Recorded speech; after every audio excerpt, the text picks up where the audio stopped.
Bueno, muy buenos días. Es un gusto en esta oportunidad tener al doctor Jaime Ordóñez, es epidemiólogo en salud pública, si no me equivoco, ¿verdad? Y en la parte también Epidemiólogo y economista de la salud. y economista de la salud. Nos acompaña esta vez desde Colombia para hablar de un tema muy importante que es la diabetes tipo 2. Entonces, doctor Jaime Ordóñez, muchísimo gusto. Richard, un placer. ¿Cómo está? Muchas gracias por la invitación. No, no, con muchísimo gusto y gracias a usted por conectarse. Hay que hacer una salvedad importante, ¿verdad? Una salvedad muy importante. No es Jaime Ordóñez, el analista político aquí en Costa Rica. Tampoco somos familia, ¿verdad? Usted está en Para Colombia nada. y aquí estamos en San José, Costa Rica. Em, Dicho eso, vamos a ahondar un poquito en el motivo que nos trae a esta entrevista, ¿verdad? Hay una campaña que hace unos días se lanzó, se llama Por tu corazón, dale la vuelta a la diabetes. Es una iniciativa del laboratorio Novo Nordisk, que tiene su sede central en Dinamarca y tiene presencia alrededor del mundo.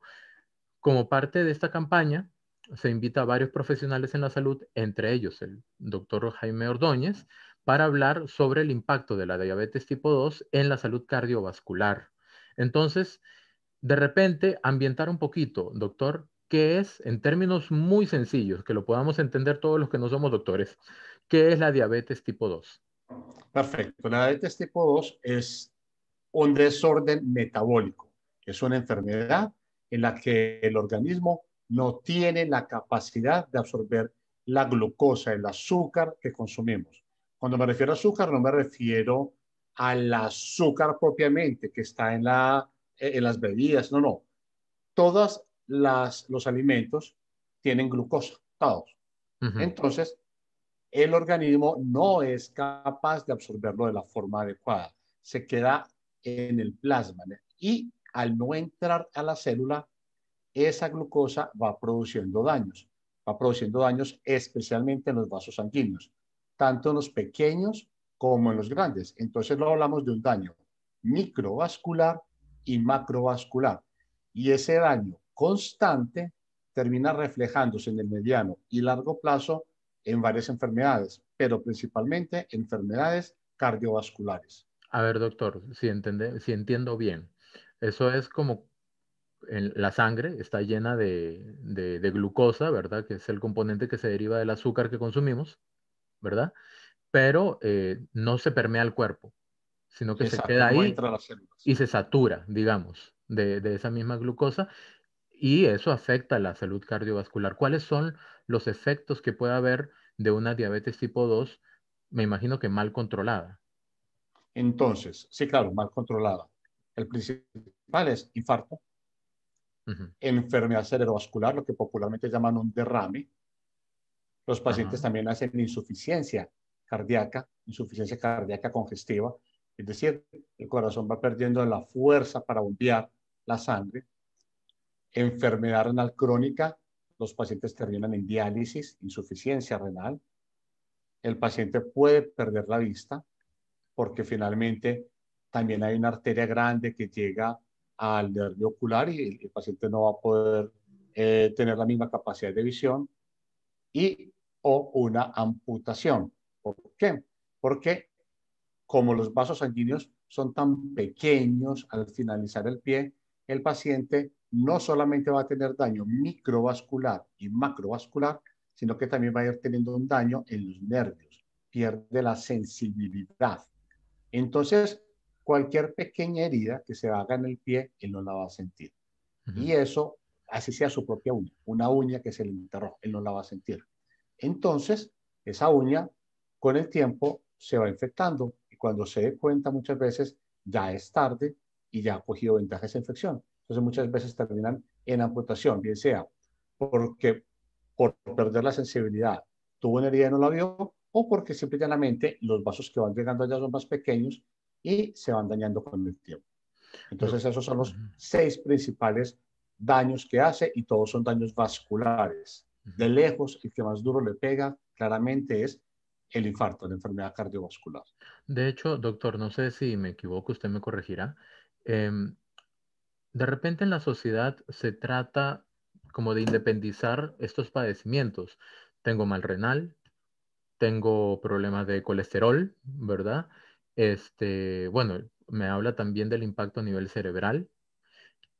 Sí, Mencionando esos tres, de repente, pero cuando hablamos de que hay un padecimiento adicional como la diabetes tipo 2, estamos hablando como de un detonante o un eventual posible detonante de todas estas enfermedades, incluso que al mismo tiempo podría ser, si no se trata de la claro, manera correcta. claro, sí es. Incluso esas tres enfermedades que tú acabas de mencionar, la principal causa de cada una de las tres es diabetes. El estudio más grande de enfermedad cardiovascular que empezó en 1950 y todavía continúa, es un estudio que empezó en Estados Unidos, en la ciudad de Framingham, y por el nombre de la ciudad se conoce así, como el estudio de Framingham. Todo lo que conocemos de riesgo cardiovascular, o al Ujú, menos la mayor parte de las cosas, provienen de ese estudio. Es un estudio que empezó en el 50, el primer punto de corte se hizo en 1970, luego los hijos de esa primera población se siguieron del 70 al 2000 y actualmente se está siguiendo a los nietos. ujú, ¿Qué es lo que hace el estudio? Las personas que viven en ese pueblo, es una ciudad muy pequeña, simplemente los van siguiendo en el tiempo y les van siguiendo varios factores de riesgo, que si fuman, el peso, cualquier cantidad de factores de riesgo. Y en el primer grupo, que fue del 50 al 70, no se siguió la diabetes, porque para 1950 la diabetes, aunque ya se reconocía que era una enfermedad, no se identificaba la magnitud de cuánta parte de la población sufría de diabetes. ujú. Ya para el segundo punto de corte, del 70 al 2000, ya se siguió la diabetes. El primer estudio de Framingham reportó que el principal factor de riesgo fue tabaquismo, y eso lo reportó en 1970. Y por eso, digamos, se han creado tantas campañas alrededor del tabaquismo para controlarlo porque disminuye el riesgo cardiovascular. Pero el segundo grupo, que fue del 70 al 2000, que también incluyó el tabaquismo, ya incluyó diabetes. Y lo que encontró es que la diabetes genera mayor riesgo de enfermedad cardiovascular que el tabaquismo, más o menos así. Las personas que fuman, ajustadas por las demás variables, es decir, dos personas exactamente iguales, supongamos dos mellizos, exactamente iguales, uno fuma y otro no. La probabilidad de que el que fuma sufre un evento cardíaco es el doble del que el que no fuma. Ujú. Pero si tenemos dos mellizos, uno es diabético y otro no, la probabilidad de que el diabético sufra un evento cardíaco es 2.5 veces mayor que el que no es diabético. Entonces, fíjese qué tan grande es ese riesgo.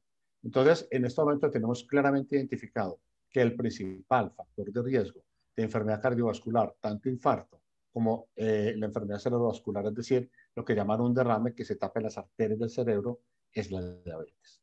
Ok, doctor, de repente puntualizar rápidamente porque vamos a hablar principalmente del tratamiento integral, ¿verdad? De cómo debería llevarse a cabo un tratamiento integral. Pero digamos, antes del tratamiento integral, hablemos un toquecito de cómo se puede prevenir. ¿Cuáles son los principales consejos para prevenir el desarrollo de una diabetes tipo 2 o si es prevenible de alguna manera? Sí, de alguna manera es prevenible. Hay un factor genético, pero eh, tiene que haber también ciertas condiciones del individuo para que esa herencia, por así decirlo, se active. Usualmente la diabetes tipo 2 es una diabetes que empieza después de los 50 años y usualmente quien la sufre ha tenido parientes en primero o segundo grado de consanguinidad que la han sufrido, ¿de acuerdo? Ujú, Pero eso no es necesariamente una obligación. Es decir, hay personas que su papá o su mamá son diabéticos, la persona tiene más de 50 años y no es diabética. ¿Cuál es la diferencia? ¿Qué es lo que sucedió? Porque no la heredó. Entonces, lo primero que hemos visto es el control del peso, estilos de vida saludables. El factor de riesgo, obesidad o sobrepeso, cualquiera de los dos que sea, es un factor de riesgo que, aunado al riesgo de la herencia, me aumenta mucho la probabilidad de sufrir diabetes tipo 2. Entonces, si tenemos un buen control de peso con hábitos de vida saludable, haciendo ejercicio, cada vez que hacemos ejercicio, facilitamos la entrada de glucosa a la sangre, disminuimos la resistencia a la insulina. Entonces, en ese orden de ideas, si mantenemos unos hábitos de vida saludable que incluye ejercicio aeróbico, es el de correr o el de montar en bicicleta o el de nadar. No es anaeróbico, que es el de levantar pesas, sino el aeróbico es el que realmente ayuda a esto. No hablo del ejercicio aeróbico para disminuir de peso, no hablo del ejercicio aeróbico como una estrategia para ayudar a controlar unos factores metabólicos. No esperemos que si vamos a correr 10 kilómetros todos los días vamos a bajar de peso, no. Eso tiene que venir aunado, obviamente, a un estilo de vida saludable, que obviamente incluye bastantes verduras y frutas. Ahora bien, no estoy diciendo que nunca se consuman carnes, que nunca se consuman azúcares, que nunca se consuman harinas. No, no estoy diciendo eso. No, porque es que sería ilógico no consumirlas también por si a alguien le gusta. Lo que pasa es que tenemos que tener un equilibrio en el consumo de los alimentos. Entonces, el problema no es el consumo de grasas saturadas, el problema no es el consumo de harinas, el problema es que la dieta se base principalmente en grasas saturadas, que la dieta se base principalmente en harinas. No estoy diciendo que usted no vaya a un cumpleaños de un familiar y no se coma una torta, pero tampoco se coma una diaria.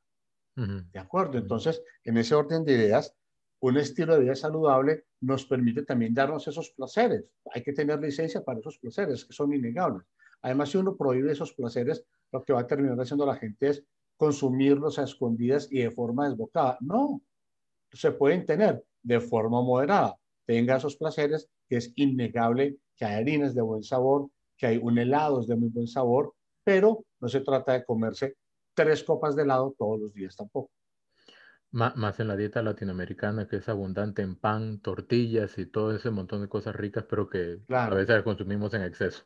pero Doctor, podemos sí, entonces, no estoy diciendo no consuma tortilla, bájele una y échele más ensalada a la tortilla. exactamente. Doctor, ahora sí, hablemos de los tratamientos, ¿verdad? Están impulsando ustedes en la campaña el abordaje integral a nivel de tratamiento médico.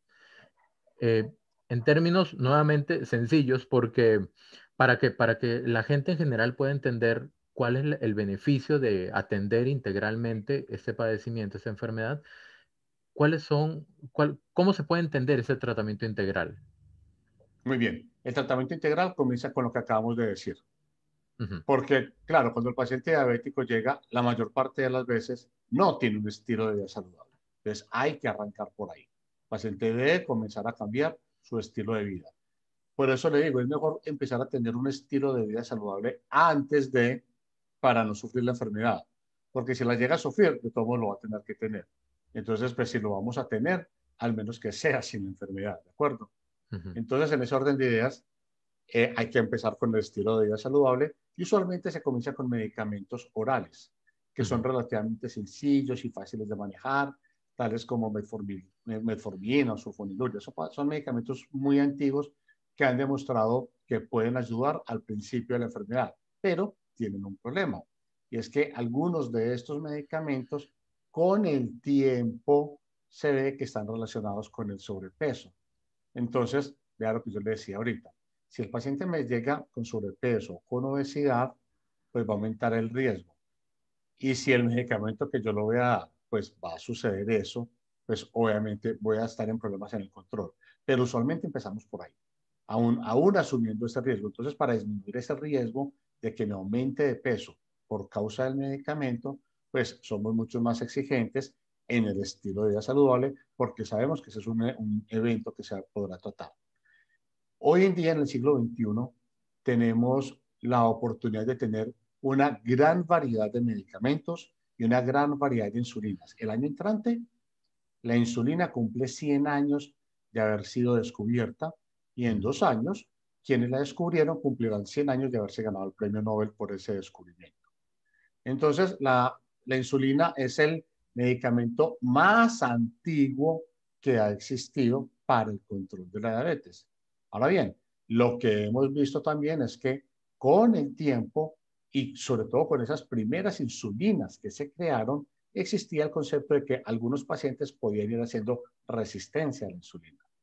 Hoy en día, entonces, la insulina la vamos dejando como hacia el final del camino y tenemos otras familias de medicamentos con las cuales los vamos manejando y si es del caso, pues llegamos a las insulinas. Por fortuna, hoy en día tenemos una gran variedad de insulinas, tenemos medicamentos que se aplican una vez a la semana. Fíjese usted que antes la insulina había que aplicarla 2, 3, había pacientes que hasta 4 veces al día. Ujú, Imagínense lo incómodo que es tener que tomarse una muestra de sangre, saber cuánto es el azúcar y luego pincharse la insulina 2, 3 o 4 veces al día. Hoy en día ya hemos llegado a medicamentos de una vez a la semana. ujú, Obviamente, este tipo de medicamentos han mejorado muchísimo la adherencia al tratamiento. Hoy en día también contamos con una gran gama de medicamentos y entre ellos algunas insulinas también que tienen un buen control sobre otro problema secundario que hay a veces con los tratamientos de diabetes. Y es que el paciente se me va para el otro lado. ¿Cuál es el otro lado?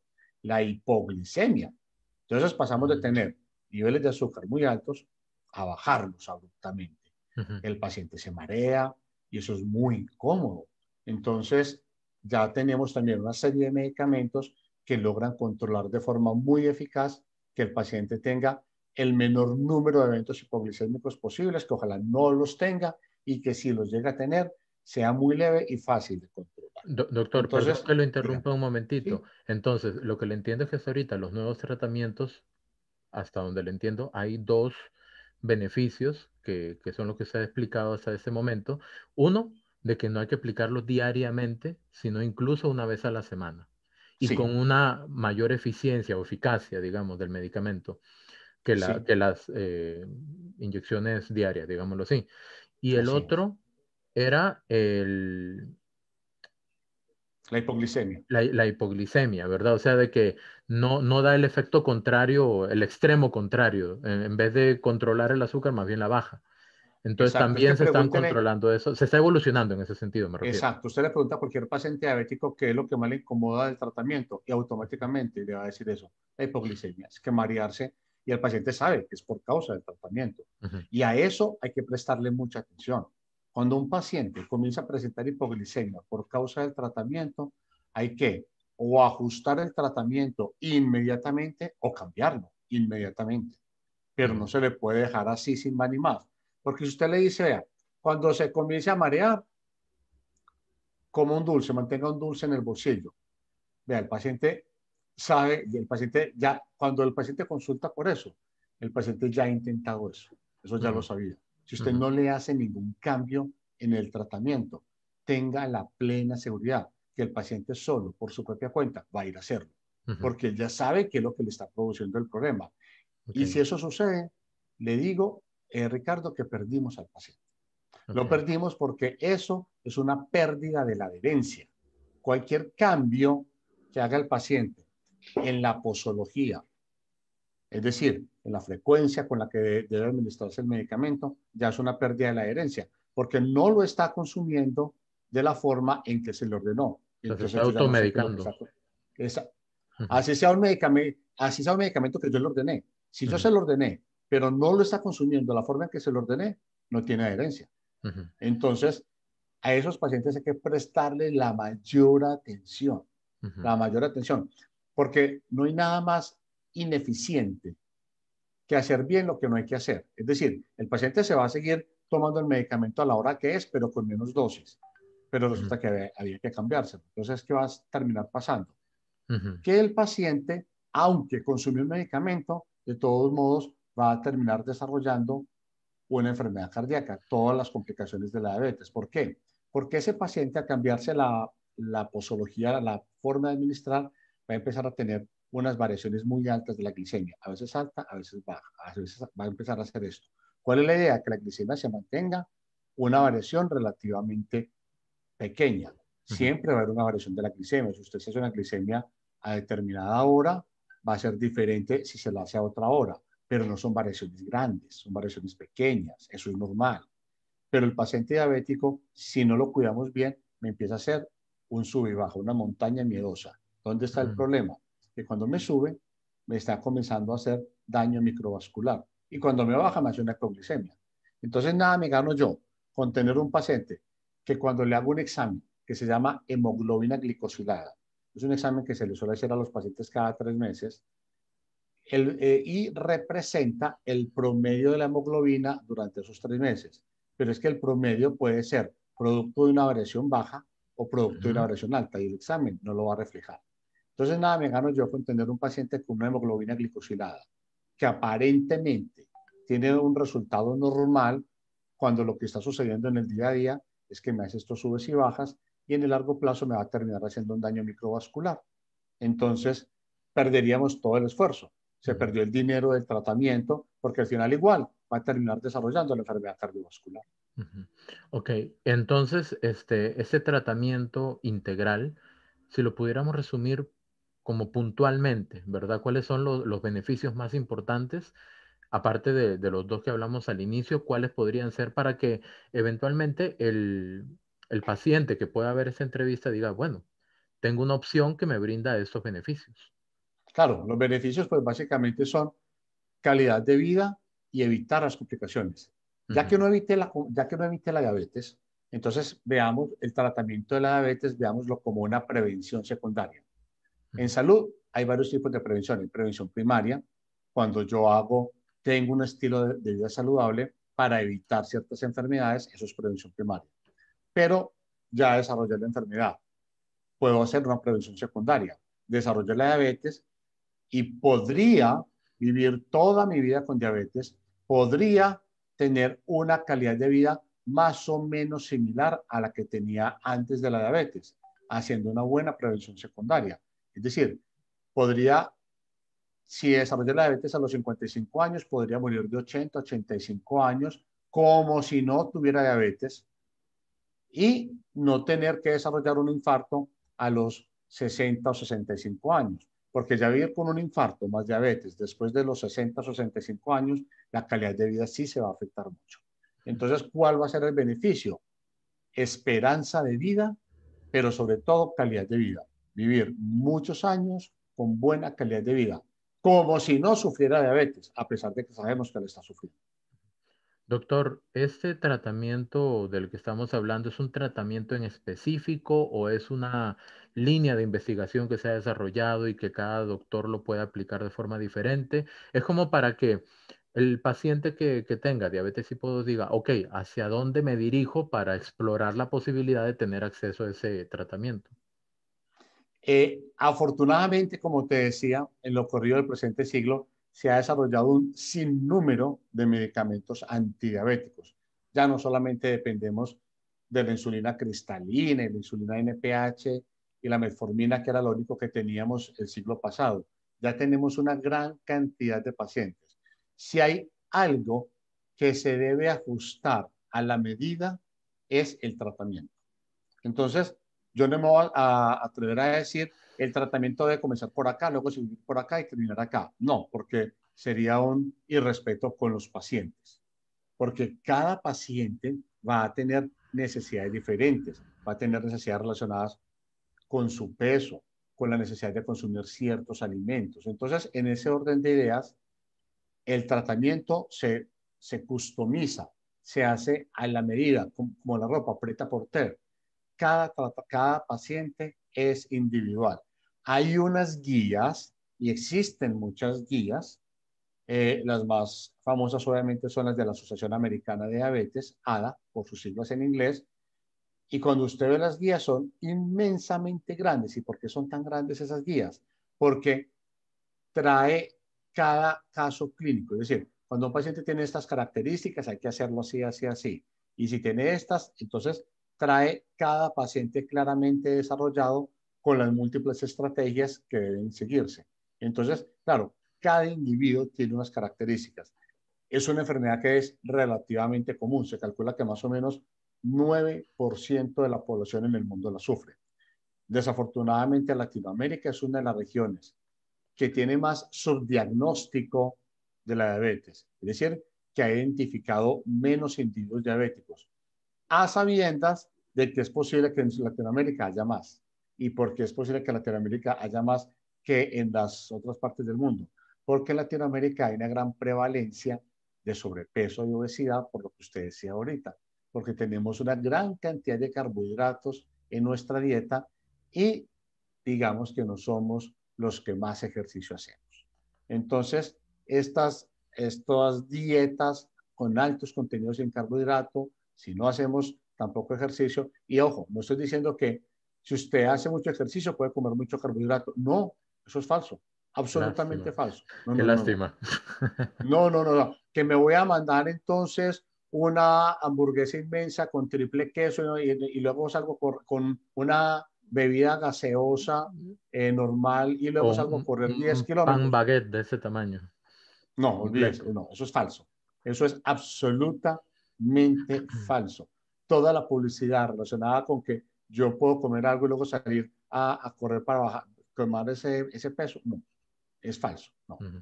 Hay que tener entonces esas medidas porque si no, obviamente el que se afecta a la salud.